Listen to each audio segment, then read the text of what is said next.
रूस और यूक्रेन के मध्य जारी युद्ध के बीच वहां फंसे भारत के लोगों को देश वापसी का सिलसिला जारी है। राज्य भर के विद्यार्थियों और अन्य नागरिकों की मदद और उन्हें सुरक्षित रूप से भारत लाने के लिए केंद्र और राज्य सरकार तथा राजस्थान फाउंडेशन सतत रूप से प्रयासरत है। धौलपुर जिले की भी 9 छात्र छात्राओं को भी जिले में वापसी की जा रही है। जिला कलेक्टर राकेश कुमार जायसवाल ने जानकारी देते हुए बताया कि धौलपुर जिले के 9 छात्र यूक्रेन में रहकर एमबीबीएस की पढ़ाई कर रहे थे। उन सभी से संपर्क हो चुका है। 9 छात्रों में से 2 छात्रों की घर वापसी हो चुकी है तथा अन्य 7 छात्र भी सुरक्षित हैं और शीघ्र घर लौटेंगे। उन्होंने बताया कि छात्र शिवपाल सिंह व हरीश कुमार मीणा घर लौट चुके हैं तथा अन्य छात्रों में हर्ष चौधरी खारकीव से निकल चुका है। कुलदीप शर्मा इस समय फ्लाइट में है। रविकांत सोनी पोलैंड पहुंच चुका है। शिवम शर्मा, राहुल सिंह और मनोज त्यागी इस समय रोमानिया में हैं एवं विदुषी शिवारे लिविन पहुंच चुके हैं। उन्होंने छात्रों से दूरभाष पर बात कर खाने पीने एवं स्वास्थ्य के बारे में जानकारी ली। उन्होंने यूक्रेन में फंसे छात्रों के परिवारीजनों से जानकारी लेते हुए बताया कि सरकार द्वारा छात्रों को यूक्रेन से अपने देश लाने के लिए फ्लाइटों की व्यवस्था की गई है। कुछ छात्र देर रात तक अपने देश आने की संभावना है। उन्होंने परिवारीजनों से कहा कि बच्चों से संपर्क बनाए रखें तथा जानकारी मिलने पर प्रशासन को शीघ्र अवगत कराते रहें। उन्होंने कहा कि जिला स्तर पर भी इसके लिए कंट्रोल रूम स्थापित किया गया है। इस संबंध में किसी भी प्रकार की जानकारी जिला स्तर पर स्थापित कंट्रोल रूम के दूरभाष नंबर 05642 220 033 पर जानकारी दी जा सकती है, जिससे उचित मार्गदर्शन और सहायता समय पर प्रदान की जा सके।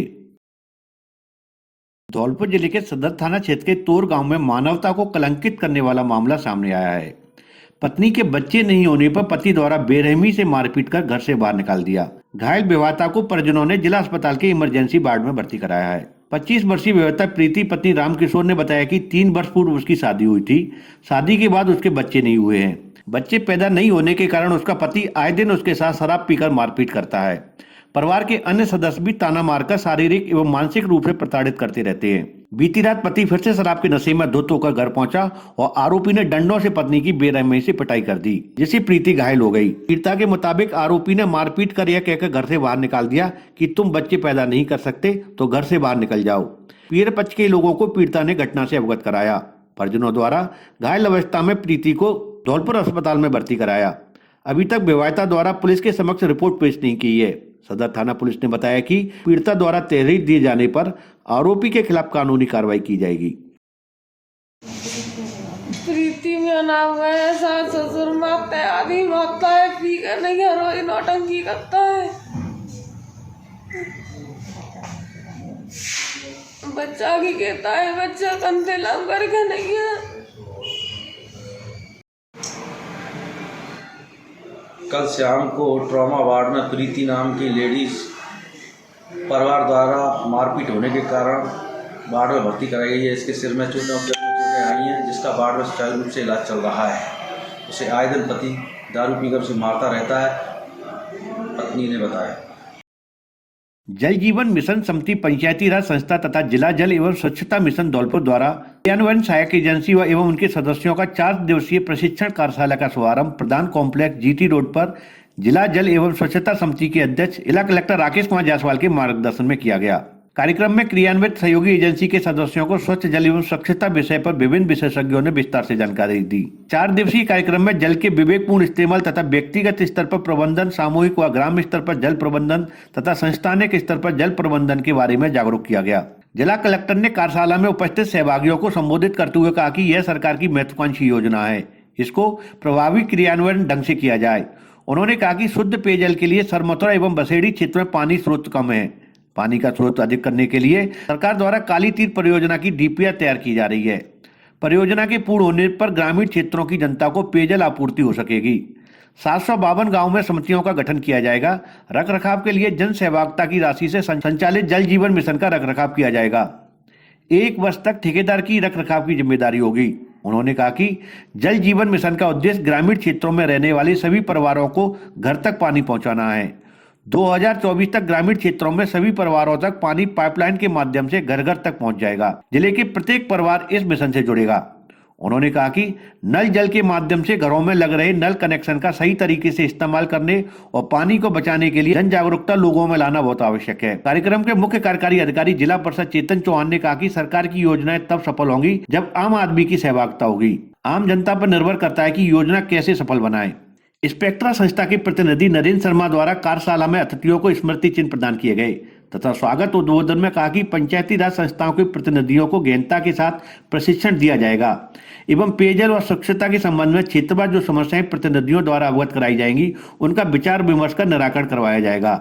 इस अवसर पर अधीक्षण अभियंता जन स्वास्थ्य अभियांत्रिकी गंगालाल मेघवाल, आरती गुप्ता, निरंजन लाल मीणा ने भी जल जीवन मिशन के बारे में विस्तार से जानकारी दी। भारतीय जनता पार्टी धौलपुर ने विधानसभा चुनाव 2023 की तैयारियां शुरू कर दी हैं। इसी के तहत बीजेपी ने धौलपुर में विधानसभा प्रभारी एवं सह प्रभारियों की घोषणा कर दी है। धौलपुर विधानसभा के लिए सत्येंद्र पारासर को प्रभारी एवं उपेंद्र कुशवाहा को सह प्रभारी बनाया गया है। इसी प्रकार बाड़ी विधानसभा के लिए प्रशांत सिंह परमार को प्रभारी एवं जयवीर पोसवाल को सह प्रभारी बनाया गया है। बसेड़ी विधानसभा के लिए कमल पाड़िया को प्रभारी एवं अजय सिंह परमार को सह प्रभारी बनाया गया है। इसी तरह राजाखेड़ा विधानसभा के लिए सुखराम कोहली को प्रभारी एवं डॉक्टर मनोज कुमार शर्मा को सह प्रभारी बनाया गया है। भाजपा जिला अध्यक्ष श्रवण कुमार वर्मा ने बताया कि सभी नवनियुक्त विधानसभा प्रभारी एवं सह प्रभारी अपनी अपनी विधानसभा में प्रवास करके सशक्त मंडल कार्यक्रम को सफल बनाने के लिए जल्दी से जल्दी बूथ समितियों का वेरिफिकेशन करके फोटो युक्त बूथ समितियों का संकलन करके जिला कार्यालय में जमा कराएंगे, जिन्हें कमल दर्पण पर लोड किया जाएगा, जिससे पन्ना प्रमुख की नियुक्तियां की जा सके। बुधवार को सैपो थाना इलाके के गढ़ी चटोला के जंगलों में एक युवक का शव पेड़ पर लटका हुआ मिला। पेड़ पर शव लटके होने की सूचना से आसपास के क्षेत्र में हड़कंप मच गया। लोगों ने पुलिस को सूचना दी। मौके पर पहुंची पुलिस ने शव को पेड़ से नीचे उतरवाया और सैपो हॉस्पिटल की मोर्चरी में पहुंचाया। साथ ही शव की शिनाख्त की गई। शिनाख्त होने पर शव का पोस्टमार्टम कराकर परिजनों को सौंप दिया। हेड कांस्टेबल रामनाथ ने बताया कि बुधवार सुबह गढ़ी चटोला के जंगल में पेड़ पर युवक का शव लटके होने की सूचना मिली थी। सूचना मिलने पर मौके पर पुलिस पहुंची और शव को कब्जे में लेकर सैपो अस्पताल की मोर्चरी में रखवाया। शव मिलने की सूचना पर परिजन भी हॉस्पिटल पहुंचे और शिनाख्त की। मृतक की शिनाख्त नीमखेड़ा निवासी लोचन पुत्र राम भरोसी कुशवाहा के रूप में हुई। परिजनों का कहना था कि घर में छोटे से विवाद के बाद युवक नाराज होकर घर से निकल गया था। उसके बाद उसकी मौत की खबर ही घर पहुंची। छत्तीसगढ़ के रायपुर के रहने वाली 10वीं कक्षा की स्कूल टॉपर छात्रा प्रेमी से मिलने के लिए माँ बाप को घर में सोता हुआ छोड़कर आ गई। आगरा की जगह धौलपुर स्टेशन पर उतरकर जब उसने प्रेमी को फोन लगाया तो उसका फोन स्विच ऑफ मिला। इस पर छात्रा रोने लगी। बालिका को रोता देख चाइल्ड हेल्पलाइन की टीम ने उसे बाल कल्याण समिति के समक्ष पेश किया। बाल कल्याण समिति अध्यक्ष रवि पचौरी ने बताया कि समिति सदस्य गिरीश गुर्जर और नरगिस शरीफी ने बालिका की काउंसलिंग कर उसके हालातों के बारे में जानकारी जुटाई। इसके बाद उसके परिजनों से फोन पर संपर्क किया गया। समिति ने बालिका को सखी वन स्टॉप सेंटर में भेजा और परिजनों की समझाइश कर उन्हें धौलपुर बुलाया है। बाल कल्याण समिति के सदस्य गिरीश गुर्जर ने बताया कि काउंसलिंग के दौरान बालिका ने बताया कि वह रायपुर की रहने वाली है और प्रेमी भी वहीं का रहने वाला था। दोनों ने घर से भागकर आगरा में मिलना तय किया। इसके बाद वह घर से भागकर जब छत्तीसगढ़ के रेलवे स्टेशन पर आई तो उस समय उसके प्रेमी ने फोन करके पूछा कि तुम्हारे पास किराए भाड़े और कुछ दिन खाने की व्यवस्था के लिए पैसे हैं क्या। इसके बाद बालिका ने कहा कि वो जल्दी में बिना पैसे लिए ही आ गई है, जिस पर प्रेमी ने फोन काटकर स्विच ऑफ कर लिया। इसके बाद बालिका ने यह सोचकर ट्रेन में बैठ गई कि प्रेमी उसे आगरा में मिल जाएगा, लेकिन प्रेमी का फोन लगातार बंद जा रहा था। इसी बीच छात्रा धौलपुर को आगरा समझकर स्टेशन से उतर गई। छत्तीसगढ़ में खेती किसानी करने वाले माता पिता को जब घर से बेटी के गायब होने की जानकारी मिली तो उन्होंने अज्ञात व्यक्ति के खिलाफ बेटी के किडनैप का मामला दर्ज करवाया है, जिससे उन्होंने कहा कि उनकी नाबालिग बेटी सुबह घर से स्कूल के लिए निकली थी, जिसके बाद से वह घर नहीं पहुंची है।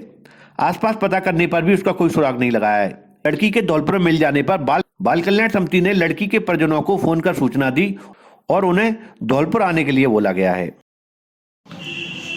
कल एक नाबालिग बालिका को हमारे सामने पेश किया गया। उसमें ये तथ्य सामने आया कि बालिका किसी के बहकावे में आकर, जिसको तथाकथित वो अपना प्रेमी बताती है, उसके बहकावे में आकर घर से पलायन करके आ गई थी और माता पिता को सोता हुआ छोड़ आई थी। जब प्रेमी के पास प्रेमिका ने फ़ोन किया तो प्रेमी ने फ़ोन अपना उठाकर उसे ये बोला कि मेरे पास खर्चे के लिए पैसे नहीं, आप पैसे लेकर आई हो कि नहीं। लड़की के मना करने के पश्चात लड़की ने फ़ोन काट दिया और अपना फ़ोन स्विच ऑफ कर लिया। उसके पश्चात बालिका ट्रेन में बैठकर आगरा के लिए रवाना हुई थी। किसी कारण से धौलपुर में स्टेशन पर उतरी, तब धौलपुर रेलवे चाइल्ड लाइन ने उसको पकड़ लिया और उसको समझाइश के पश्चात हमारे समक्ष पेश किया गया। 21 मार्च चैतवरी चौथ को राजाखेड़ा में विशाल दंगल का आयोजन किया जा रहा है, जिसके मुख्य अतिथि विधायक रोहित वोरा एवं जिला कलेक्टर राकेश कुमार जायसवाल रहेंगे। स्थानीय नगर पालिका की बैठक में बीरेन्द्र सिंह जादौन की अध्यक्षता में निर्णय लिया गया कि राजाखेड़ा का ऐतिहासिक दंगल चौथ में आखिरी कुश्ती 1.5 लाख रुपए की हो सकती है। बैठक में दंगल के पर्चे सभी प्रसिद्ध अखाड़ों को भेजने का निर्णय लिया गया एवं अधिक से अधिक पहलवानों को बुलाने का निर्णय भी लिया गया। दंगल में अतिथि के रूप में क्षेत्रीय विधायक रोहित बोरा एवं राकेश कुमार जायसवाल पुलिस अधीक्षक धौलपुर रहेंगे।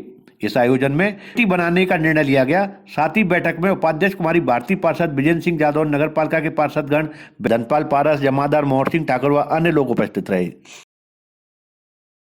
महाकाल सेना राजाखेड़ा के द्वारा आज शिव चतुर्दशी के शुभ अवसर पर वनखंडेश्वर महादेव मंदिर से शोभा यात्रा का 1 दर्जन झांकियों के साथ बैंडबाजों सहित शुभारंभ हुआ, जिसे बाईपास से रोहाई मोहल्ला होते हुए माता की मठ की तरफ जाकर मेन बाजार में निकालते हुए पुलिस चौकी टाउन राजाखेड़ा से बाईपास वनखंडेश्वर महादेव पर जाकर शोभा यात्रा का समापन हुआ। शोभा यात्रा में 1 दर्जन से अधिक झांकियां बैंड बाजे के साथ चल रही थी। शोभा यात्रा में सैकड़ों की संख्या में लोग आगे एकत्रित हुए। सुंदर सुंदर झांकियों ने कस्बे वासियों का मन मोह लिया। शोभा यात्रा के दौरान पुलिस की भी माकूल व्यवस्था रही। राजाखेड़ा से बुद्ध सिंह उदयनिया की रिपोर्ट।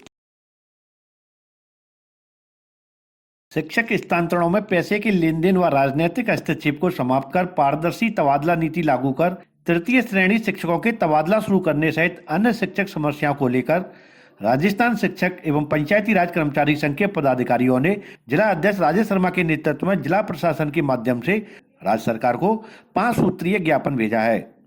संघ के प्रवक्ता भानु प्रताप परमार ने बताया कि मुख्यमंत्री व शिक्षा मित्रों को प्रेषित मांग पत्र लिखा है कि तृतीय वेतन श्रृंखला के शिक्षकों के सरकार गठन के बाद एक बार भी तबादले नहीं किए गए हैं, जिससे शिक्षक वर्ग में आक्रोश पनप रहा है।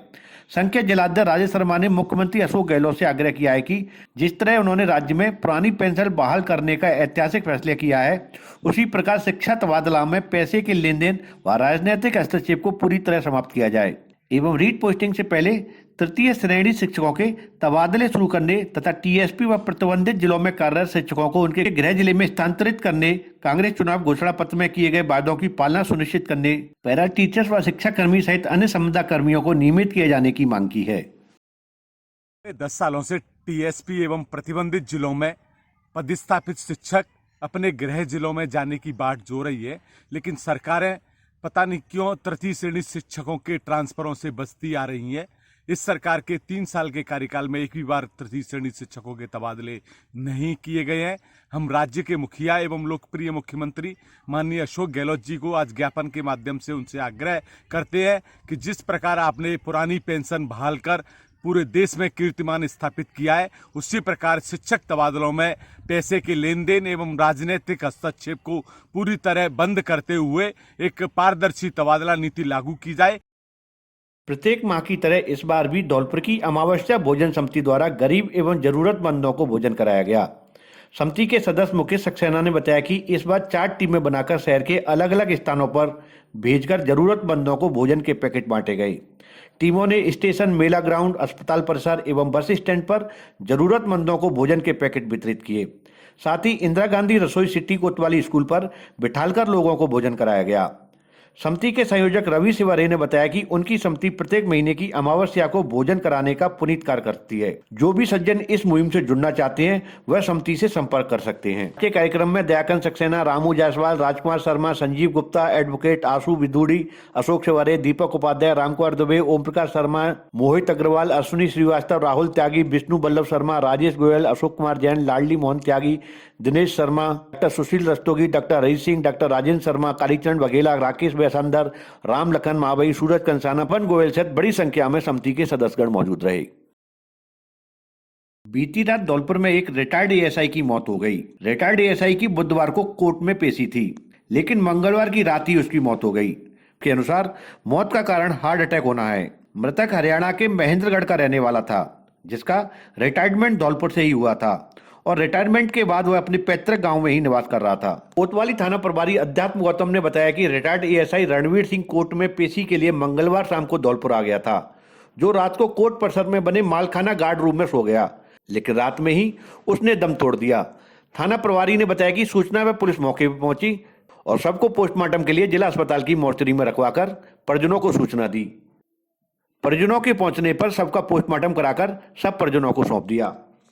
थाना अधिकारी का कहना था कि पोस्टमार्टम रिपोर्ट आने के बाद ही मौत के कारण का पता चल पाएगा। आज न्यायालय में शहादत देने के लिए रिटायर्ड एएसआई कल शाम को यहाँ आया था, जो कोर्ट में जजी गार्ड के अंदर रुका हुआ था। आज सुबह उसको कोई दौरा पड़ा या कोई उसके साथ मिसहैपनिंग हुई जिसके कारण उसकी मृत्यु हो गई है। उसका शव पोस्टमार्टम को हेतु मोर्चरी में रखवाया गया है। यह एएसआई रणवीर सिंह बिड़का गुजर का रहने वाला था जो 2016 में रिटायर्ड हो चुका है। परिजनों को सूचना कर दी गई है, उनके आने के बाद पोस्टमार्टम करवाया जाएगा।